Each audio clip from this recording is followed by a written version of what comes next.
اب دیکھ لیں، جو دین ہے نا اس کا پتہ نہیں، اور جو نہیں دین ماشاءاللہ وہ ساری دنیا لگی ہوئی ہے۔ یہ رات گزری ہے نا، مسیتوں میں چراغاں ہوا ہے، بڑی مسیتوں میں کیا ہوا ہے؟ چراغاں ہوا ہے۔ لوگوں نے راتوں کو سپیشل عبادتیں کی ہیں، سپیشل عبادتیں کی، نوافل پڑھے ہیں، حلوے پکائے ہیں، پوڑیاں پکائی ہیں، تقسیم کی ہیں۔ کہا یہ شب برات ہے، یہ رات شب برات کی رات ہے۔ اس رات میں وہ جس نے پیدا ہونا ہے اس کا نام لکھا جاتا ہے، جس نے مرنا ہے اس کا پتہ ٹوٹ جاتا ہے۔ جناب یہ قسمتوں کی رات ہے، یہ رزق کی تقسیموں کی رات ہے، یہ بڑی بابرکت رات ہے، یہ بڑی مبارک رات ہے، یہ لیلۃ القدر جتنی برکتوں والی رات ہے۔ کہاں لکھا ہوا ہے یہ سارا کچھ؟ قرآن کے کس پارے میں، کس صورت میں لکھا ہوا ہے؟ محمد الرسول اللہ صلی اللہ علیہ وسلم کے کس سچے سچے صحیح سند کے ساتھ فرمان میں لکھا ہوا ہے؟ اللہ کے گھر میں کھڑا ہوں، پیدا کرنے والے کی قسم اٹھا کے کہتا ہوں، دیانتداری سے کہہ رہا ہوں، یہ شب برات کا نام نہ قرآن میں ہے نہ پیارے پیغمبر کی حدیث میں ہے۔ اور پیدا کرنے والے کی قسم اٹھا کے کہتا ہوں، یہ شب برات کا لفظ نہ امام ابو حنیفہ رحمۃ اللہ علیہ کی فقہ میں، نہ مالک کی فقہ میں، نہ شافعی کی فقہ میں، نہ احمد بن حنبل کی فقہ میں، نہ فقہ جعفری میں، کہیں یہ شب برات کا لفظ تک نہیں آیا۔ قرآن جس سے خالی، حدیث جس سے خالی، فقہ کی ساری کتابیں جس نام سے خالی، وہ نام، وہ ہمارے ہاں پکا دین بنا ہوا ہے، ہم بڑی عبادت کرتے ہیں اس میں۔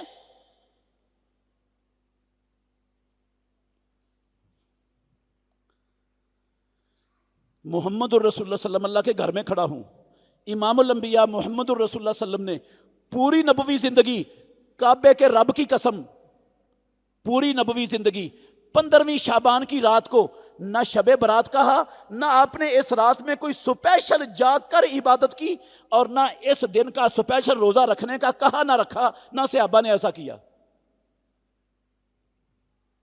اور نہ ہی یہ رات قسمتوں کی رات ہے، نہ روزیوں کی تقسیم کی رات ہے، نہ پتے لگنے اور جھڑنے کی رات ہے، نہ کچھ بات ہی نہیں ہے یہ۔ ہم ان بدعات کو، یہ دین سازی کے عمل کو جو لوگوں نے بنا دیا، رب پر بہتان باندھ دیا، نبی پر بہتان باندھ دیا، اس کو ہم دین سمجھ کے بیٹھ گئے، اور جو دین ہے وہ ہمارے قریب سے بھی نہیں گزرا یار۔ کیسے مسلمان ہے یہ؟ سارا سال نماز نہیں پڑھتے، سارا سال نماز کے قریب نہیں جاتے، اور جناب 15ویں شعبان کو حلوہ پوری پکا کے تقسیم کر دیتے ہیں، جنت کا ٹکٹ مل گیا پکا، سکے بند۔ ہاں، نماز کس لیے پڑھنی؟ حلوہ پوری پکاؤ، تقسیم کرو، جنت کا ٹکٹ لے لو مولوی صاحب سے۔ رات جاگ کر عبادت کرو، کس لیے؟ دن میں 5 ٹائم کیوں وضو کریں؟ کیوں دکان بند کریں؟ کیوں نوکری چھوڑیں؟ کیوں وقت ضائع کریں؟ بس ایک رات آئے گی 15ویں شعبان کی، روزی بھی مل جائے گی، ہر شے مل جائے گا، پتہ بھی جڑ جائے گا، سارا کچھ ہو جائے گا، رات جاگ کر عبادت کر لو، کامیاب ہو جاؤ گے۔ یہ دین بنا لیا یار ہم نے۔ نہ کوئی پوچھنے والا، نہ کوئی سوچنے والا، نہ کوئی غور کرنے والا، میں کیا کر رہا ہوں؟ کس رب کو راضی کر رہا ہوں؟ رب بدعات سے راضی ہوتا ہے، خرافات سے راضی ہوتا ہے، نبی کی اتباع چھوڑنے سے رب راضی ہوتا ہے، اپنی من مرضی پر چلنے سے رب راضی ہوتا ہے۔ کوئی کہہ سکتا ہے بھئی اتنے آپ پریشان کیوں ہیں؟ وہ عبادت ہی کرتے ہیں تو کرنے دو۔